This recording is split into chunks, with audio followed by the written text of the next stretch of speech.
岁月漫长，总有一缕云为你停留。你好，我是小云。我们生活在一个崇拜完美的时代，打开手机，屏幕上铺满了精心修饰的照片，恰到好处的笑容和那些永远积极向上的文字。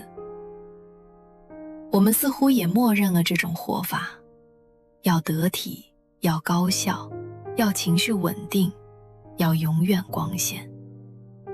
于是我们把委屈调成了静音，把疲惫藏进了滤镜，把那个笨拙的会犯错的自己关进了身体最深处的小黑屋。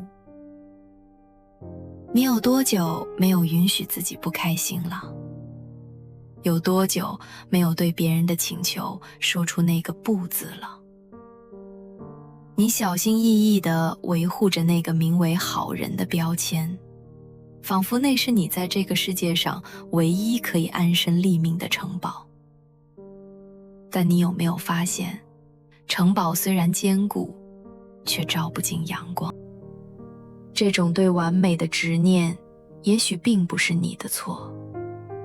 从很小的时候，我们就被告知，考满分才是好孩子，懂事才能被爱，哭泣是软弱的表现。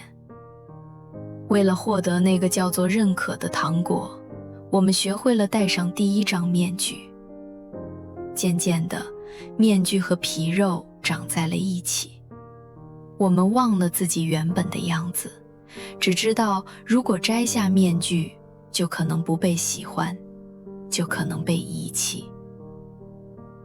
可是，亲爱的朋友，让我们在这里停一停，请你看一看那个被你关在小黑屋里的自己。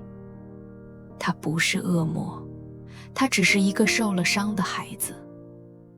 他的笨拙是因为他还在学习，他的脆弱是因为他渴望拥抱，他的愤怒是因为他的边界曾被无数次踩踏。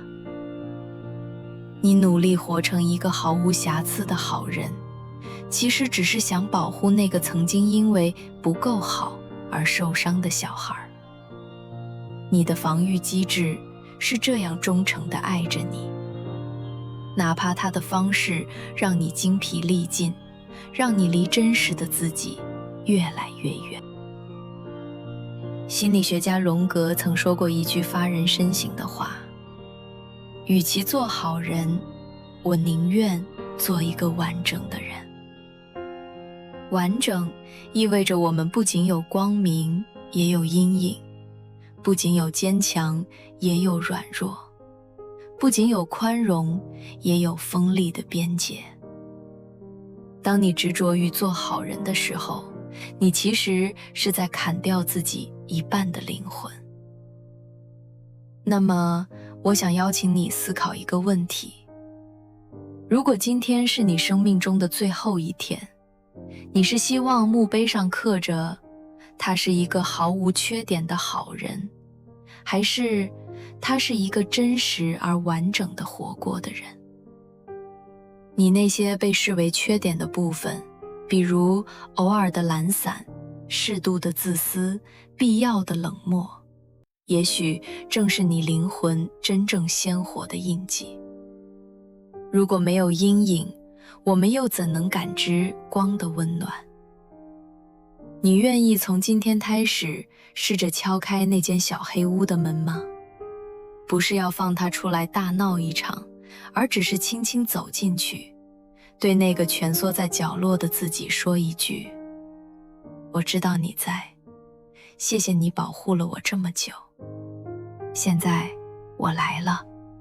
亲爱的朋友，成长不是要把自己修剪成别人喜欢的样子，成长是接纳你本来的样子，然后温柔地灌溉它，让它按照自己的纹理开出独一无二的花。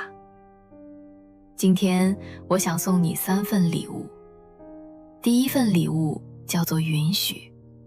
我允许你偶尔崩溃，允许你讨厌某些人，允许你把自己放在首位。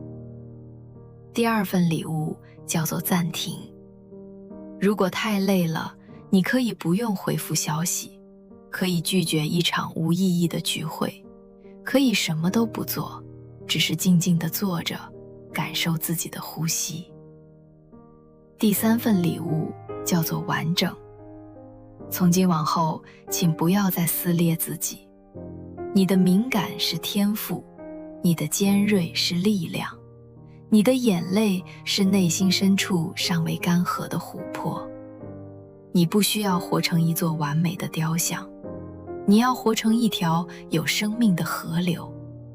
河流里有清澈的波光，也有沉积的泥沙，有欢快的浪花，也有危险的暗流。但正因如此，它才能奔腾不息，流向大海。我想对那个正在努力做好人的你说，辛苦了。